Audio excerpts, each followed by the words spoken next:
Un cordial saludo para todos. Muchas gracias por permitirnos estar en sus espacios, en sus lugares de trabajo para compartir estas ideas y reflexiones que el Centro de Apiculturas tiene para ustedes. Como algunos de nuestros televidentes y nuestras televidentes han visto, hemos trabajado durante las últimas semanas una serie sobre las virtudes. Muy unidas las virtudes con nuestra vida familiar, con nuestros propios espacios. Tenemos hoy una invitada que se mueve entre el mundo familiar y empresarial y nos va a hablar de una virtud muy necesaria en la sociedad actual y es la integridad. Sin más preámbulo, démosle la bienvenida a nuestra invitada, Ana Isabel Martínez. Ana Isabel, bienvenida. Jenny, muchas gracias. Qué invitación tan especial para un tema tan vigente y a la vez, digamos, tan polémico hoy en día. Bueno, yo a Ani la vi crecer. De hecho, Ana Isabel Martínez, le decimos cariñosamente Ani, y trabajó conmigo en sus inicios profesionales. Pero contémosle a los televidentes y a los televidentes quién es Ana Isabel Martínez. Bueno, Ana Isabel Martínez es, como digo yo, un ser humano en construcción, en una permanente y constante búsqueda. Soy de profesión comunicadora social, en ejercicio soy consultora en temas de reputación. Desde la vida familiar soy hija mayor de 3 hijos en mi casa. Tengo una hermana que me sigue que se llama Carolina, un hermano que se llama Juan Santiago, una esposa pues casada, felizmente casada, y además en este momento pues una tía feliz de 2 sobrinos que me tienen enamorada. A todas las tías nos enamoran los sobrinos definitivamente. Ay, total. Las tías que me están viendo saben que tengo la razón. Hermoso. Ani, ¿qué es la integridad? Pues mira, la he estudiado mucho porque adicionalmente como la trabajo también pues en mis temas profesionales, incluso si nos vamos a definiciones, esta es una palabra pues que viene de raíces latinas, pero digamos que para explicarlo fácilmente, integridad es tratar de hacer siempre lo correcto. Y hay unas definiciones muy bonitas cuando tú lo buscas en internet que dice hacer lo correcto incluso cuando no te están viendo, porque como hoy trabajamos mucho para el tema de que nos vean y las redes y mostrarse, pero esto es más interno, yo creo que incluso por eso viene de integridad y para mí in es adentro y es cómo trabajas tú todos los días para comportarte de una manera correcta, incluso cuando nadie te esté mirando. Cuando te contacté para entrevistarte, te pregunté cuál era la virtud sobre la que te sentías pues más a gusto conversando. Me dijiste la integridad por los temas que yo trabajo. ¿Por qué? Porque mira, yo soy consultora en temas de reputación empresarial o reputación personal. Y en ese ejercicio reputacional que está muy asociado con el parecer, yo lo que intento es gestionarlo desde adentro, desde los inicios, desde la génesis, que es primero ser para luego parecer. Y en ese ser, cuando entro en las organizaciones a identificar su cultura, sus valores, en qué creen, cómo se comportan, cuando generalmente tienen crisis reputacionales o tienen situaciones pues coyunturales delicadas, vas a hablar con los directivos sobre cómo se hace ese manejo y generalmente la primera inclinación es, pero es que cómo vamos a quedar vistos, cómo vamos a registrar, vamos a aparecer tal cosa y siempre les digo, no, vámonos más atrás, es que La reputación es como la fama que uno se construye, que decían las abuelas. Sí, cómo te perciben. Y échate a dormir. Exactamente. Cómo te perciben, cómo te ven, cómo te registran tus grupos de interés y adicionalmente, según cómo te perciben, cómo se comportan contigo, porque es una consecuencia. Entonces, si a ti te perciben como una persona o como una organización correcta, ética, responsable, comprometida, pues es mucho más probable que las personas quieran estar contigo, hacer negocios contigo, trabajar para ti.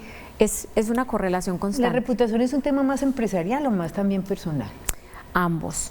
Porque además, como a mí me gusta el tema pues de todo lo humano, las organizaciones para mí son sumatorias de personas. Entonces, cuando tú vas a ver la reputación de una organización, es muy difícil desligarla de cómo se comportan las personas que componen esa organización. ¿Y cómo hacer que la reputación se viva, y, como dices tú, desde adentro y no para que me vean? O sea, que me vean trabajando, que me vean artista, que me vean alegre. ¿Cómo hacer eso? Cada vez es más difícil por el tema que tenemos ahora de las redes sociales, que hacen que esté muy puesta la mirada en ese parecer. redes sociales, medios de comunicación, líderes de opinión, influenciadores, todo esto, digamos que conlleva mucho a que se preste atención al parecer. Pero hay muchas organizaciones supremamente juiciosas en su ejercicio de cultura, de identidad, de qué somos, cuál es nuestro propósito, por qué existimos, qué queremos ofrecerle a la sociedad. Entonces, esa es la esencia misma organizacional que finalmente después, con un ejercicio ya estratégico, tú lo llevas a cómo nos vamos a proyectar. Pero eso no es muy distinto, digamos, de una familia, que para mí las empresas de algún modo son como esas comunidades donde se tejen relaciones muy especiales. Las familias también tienen mucho de cultura interna, porque como a ti te educan tus papás, tus abuelos, pues las personas que sean los responsables de tu educación, finalmente esa persona y esa familia van a terminar pareciéndose a esos valores que les inculcaron en ese proceso. ¿En qué momentos de nuestra vida cotidiana se puede ver que tenemos integridad y al revés, que nos está haciendo falta ser más íntegros? Ay, permanentemente. Y creo que es que nos faltan buenos ejemplos, porque sí existen, pero nos falta resaltarlos más. Pero a mí no deja de sorprenderme que hayamos normalizado, por ejemplo, que la gente se cuele en el metro o en Transmilenio. Eso es una falta de integridad. Si es algo que tú debes pagar, ¿tú por qué vas a hacer lo incorrecto que es colarte para entrar al metro? Tenemos mucho nosotros en nuestra cultura el tema del avispado, entonces es haga la fila más rápido que aquel, o haga un desvío, o coja esta línea intermedia para no tener que seguir todos los pasos. Te multan y en lugar de decir sí señor, yo asumo la responsabilidad, es cómo arreglamos. Tienes que hacer un curso y buscas es cómo pagar para no hacer el curso y que alguien lo haga por ti. Estamos llenos de ejemplos en la vida diaria, y hoy cuando hablamos tanto de corrupción, pues ese es el mejor ejemplo de falta de integridad en la sociedad, el exceso de corrupción que tenemos hoy en día, y que no es solo de los políticos, porque creo que nos hemos acostumbrado también a que eso se le endilgue a que los políticos son corruptos. Todos tenemos actos de falta de integridad, y me incluyo. Es que para mí es un ejercicio constante de tratar de ser una persona correcta, pero fallamos, tenemos errores, y es un ejercicio constante. Ani, parecería ser que estamos en una sociedad donde se premia el no ser íntegro. O sea, el que consigue plata es el que es corrupto, el que consigue más beneficios es el que mueve palancas y cosas para que le entreguen un contrato. ¿Eso es así? ¿Esa percepción mía es real o qué piensas tú? Pues mira, hay indicadores, ¿cierto? El tema de corrupción en Colombia ha crecido notoriamente, entonces tendería a responderte que sí, pero a mí me gusta creer siempre que hay gente buena. Lo que pasa es que no lo notamos tanto. Nos hacen mucha falta esos referentes o íconos de integridad en el país, pero yo sí creo que nosotros tenemos una cultura sobre todo muy occidentalizada, muy dada al consumismo, y ahora los jóvenes están expuestos a una cantidad de información. Lo que ven en sus figuras o en sus ídolos es muy orientado hacia lo material, y desde ahí hay un afán por conseguir, por tener. Cuando tú hablas de integridad es más desde el ser, desde el comportamiento, pero como yo tengo afán por tener y vivo en una constante comparación con el otro, qué tiene, qué no tiene, lo que yo quiero tener, qué tiene el otro, creo que sí nos hemos ido desvirtuando en esos caminos donde el fin termina justificando los medios. Yo pues estoy en desacuerdo con eso. Como fiel creyente de la integridad, yo creo que uno tiene que hacer las cosas bien, o debe hacer las cosas bien aunque no te estén mirando, pero cuando el fin justifica los medios, tú terminas justificando los atajos, terminas justificando esos caminos intermedios para llegar al objetivo que te propusiste.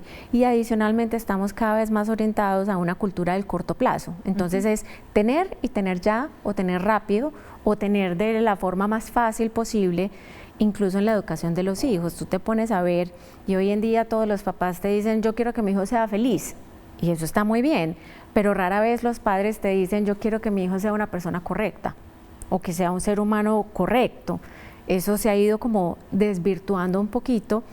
Hay muchos derechos hoy en día, pero para mí la integridad también tiene que ver con los deberes, y debería ser una balanza entre los derechos y los deberes como ser humano y como sociedad.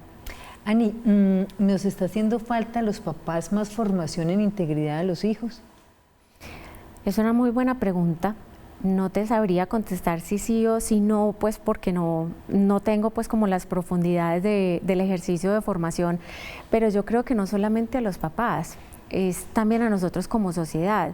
Si volvemos a los ejemplos de ahora, cuando tú ves una persona colándose en el metro o colándose en Transmilenio, o no pagando hacemos nada. porque le hagan un trámite fácil, sacar un documento, un pasaporte, tantas cosas. Y lo legitimamos y quienes estamos alrededor tampoco hacemos nada. Entonces, cuando tú no haces nada, el silencio también es cómplice. Y yo creo que en la educación sí, sobre todo nosotros en Antioquia, como tenemos la cultura del avispado, del emprendedor, del que es comerciante, yo creo que es muy bueno una cantidad de virtudes asociadas a ese ejercicio, pero también el tema de lo correcto. Teníamos nosotros antepasados que hacían negocios de palabras, Jenny. No se necesitaba una notaría, no se necesitaba un contrato, no se necesitaba un SARLAF, un due diligence, eran negocios de palabra porque yo confiaba en ti, tú confiabas en mí, porque ambos éramos personas íntegras. Hoy en día la palabra casi que ha desaparecido y confiar en el otro solamente de palabra es un ejercicio muy difícil. Yo creo que eso viene desde la educación, viene desde los papás, y no solamente desde lo que los papás inculcan a sus hijos, sino también desde el ejemplo que les dan, porque muchas veces hay inconsistencias o incoherencias entre ese discurso formacional y el comportamiento mismo. Eso te iba a decir yo, que a veces uno ve como una doble vida en ciertas personas, empresarios, que son como, tratan de ser muy correctos en sus casas, la norma, y llegan a sus empresas con otras prácticas de maltrato a la gente, de no cosas muy claras en sus negociaciones. Ahorita me tiene muy interesada, me tiene obsesionada el tema de qué tipo de ciudadanos educamos en las empresas. Entonces, un empresario te podría decir, no, mi límite va solamente al ejercicio como tal de lo que hace mi organización. Pero cuando tú profundizas en los temas culturales, las empresas tienen propósitos organizacionales, tienen filosofía, tienen valores, y cuando revisas esos valores, pues uno no tiene unos valores en la empresa y sale de la empresa y se quitó el uniforme y se quitó los valores. Esos valores organizacionales, que son comportamientos deseables, son valores que están en ti como ser humano, que deberían ser tu comportamiento, independientemente de si estás de 8 a 5 en tu empresa y después sales a tu hogar. Son valores que te deberías llevar siempre en tu vida diaria. Entonces, soy una convencida de que las organizaciones tienen una responsabilidad muy bonita en la educación de ciudadanos hoy, porque lo que tú toleres en tu empresa, de algún modo, también es una forma de lo que estás tolerando como sociedad. Esa integridad que se está trabajando tanto en las empresas, que tú la trabajas cotidianamente en las empresas, ¿lo hacen por convicción o es una moda de la reputación? Porque hoy en día uno ve las noticias, qué tales o cuáles empresas ganaron un premio en reputación, que son las más reputadas en Colombia. ¿Es moda o es convicción? La integridad me he encontrado que es convicción, y eso es muy bonito, porque en general empresarias y empresarios están decididos a hacer un ejercicio responsable, comprometido, juicioso. Entonces, desde ahí es convicción. Pero cuando te encuentras ya un poquito esa línea que no es tan coherente, es cuando hay coyunturas reputacionales o cuando se enfrentan a crisis, y esas crisis implica tener que salir a decir la verdad, a reconocer el error, a ofrecer disculpas, a mitigar el error, y desde ahí ya el compromiso con la integridad empieza un poquito a tambalear, porque nosotros vivimos en una cultura que castiga mucho el error, y como castiga tanto el error, entonces es difícil el ejercicio de la integridad, porque tú tienes que acudir a una cantidad de conductas que implican reconocer que tú cometiste ese error, y no es tan fácil. Y tú puedes gestionar reputación de las dos maneras. Siempre en mis ejercicios con los clientes yo les digo, mi ejercicio reputacional viene desde el mundo del deber ser, y puedes elegir otra consultora, porque yo no trabajo reputación de maquillaje. Yo trabajo reputación desde la esencia, y eso implica revisarnos muy bien como empresa, revisar cómo hacemos las cosas, dónde hemos cometido errores y tratar de corregirlos o mitigarlos. Pero sí existe el otro tipo de reputación, que es a punta de publicidad, de medios de comunicación, de redes sociales, de pautar en un medio cuando estoy teniendo una crisis para que entonces con la pauta me ayuden a mitigar la noticia. Hay unos ejercicios muy Y se encuentra uno, Ani, bueno, yo me he encontrado con personas que yo sinceramente pienso que viven una vida perfecta, porque lo que tú ves de la persona en la cotidianidad, en sus redes, lo que cuenta, y va uno a escarbar un poquitico y no es tan perfecto. Entonces estamos cayendo en ese querer que todos nos vean supremamente bien, como si estar triste, estar mal, estar enfermo fuera pues un gran pecado, una cosa muy horrible. Es un ejercicio de humanidad, y la humanidad implica reconocer que somos seres humanos imperfectos, y que como somos imperfectos, no siempre podemos estar bien, no siempre vamos a estar felices, no siempre todo va a ser como se muestra pues esta vida digital hoy en día. Y en ese ejercicio de humanidad creo que también nos falta acercarnos un poquito más a esos valores que nos unen como sociedad. Si tú te pones a ver, Colombia hoy en día, según la encuesta de Edelman, que es una consultora muy importante a nivel mundial, dice, estamos entre los 6 países más polarizados del mundo. ¿Qué significa estar tan polarizados? Es que se nos dificulta encontrar qué nos une. Y yo digo, si nosotros queremos trabajar un país viable, no solamente desde la economía, no solamente desde las reformas políticas, sino viable como sociedad, tenemos que volver a hacer un consenso en torno a cuáles son los valores que nos unen. Y con estos niveles de corrupción tan altos, no debería ser, digamos, difícil llegar a la conclusión de que integridad debería ser uno de esos valores y esas virtudes que volvamos a trabajar como sociedad. ¿Qué nos une a nosotros, a los colombianos? ¿En qué estamos de acuerdo? Porque hay tantas batallas por esos derechos individuales que se nos ha perdido ese derecho y ese deber colectivo como sociedad. Eso también debería llevar esta reflexión a las familias, o sea, ¿qué nos une como familia? En vez de estar gastando tanto tiempo en lo que la plata que nos desune, que nos separa, que las ideas políticas que nos separan, que las ideas religiosas. Mira, mi papá cuando estábamos muy chiquitos nos puso a leer algo que seguramente las nuevas generaciones no conocen, se llama El Manual de Carreño. El Manual de Carreño es un libro precioso, hablando de virtudes y de valores y de cómo estos valores se deben, digamos, practicar no solamente en tu vida laboral, personal, sino también familiar, social, digamos, en esa integridad del ejercicio como ser humano. Y cuando nos puso a leer ese libro, que yo decía, pero ¿qué es esto tan difícil y tan complicado y tan aburrido? Nos dijo, yo quiero que ustedes entiendan una cosa, mis hijos.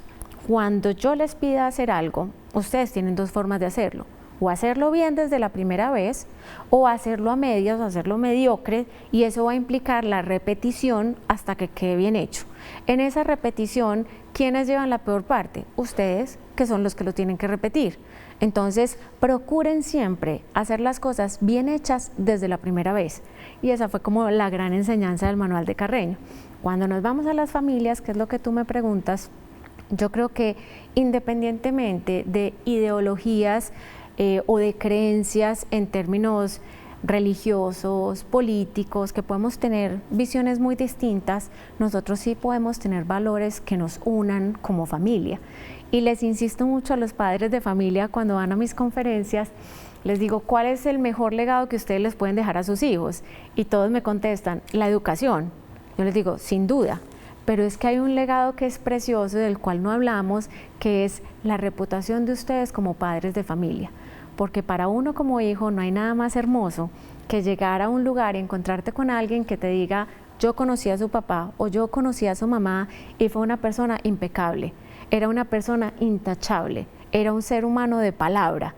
Eso para uno como hijo, eso es un legado invaluable porque además te abre puertas. Claro. Es que tiene incluso réditos palpables, pero yo creo que sí nos hemos desenfocado un poquito en términos de el fin justifica los medios y cómo toda esta gran tendencia de redes sociales, que la tecnología tiene muchas cosas muy buenas, pero en cómo la hemos ido enfocando hacia otros lados, hace que estas nuevas generaciones estén un poquito más enfocadas en ese tener y no tanto en el trabajarse como seres humanos, pero lo tenemos a todos los niveles y a todas las edades. O sea, el tema de falta de integridad es vertical en términos generacionales. Bueno, nos pone, Ani, un reto muy grande como personas, como familia, como miembros de una sociedad, de trabajar esa integridad, que como tú dices, no está tan de moda, pero debería estarlo, porque sin ser personas íntegras es imposible construir un bien común.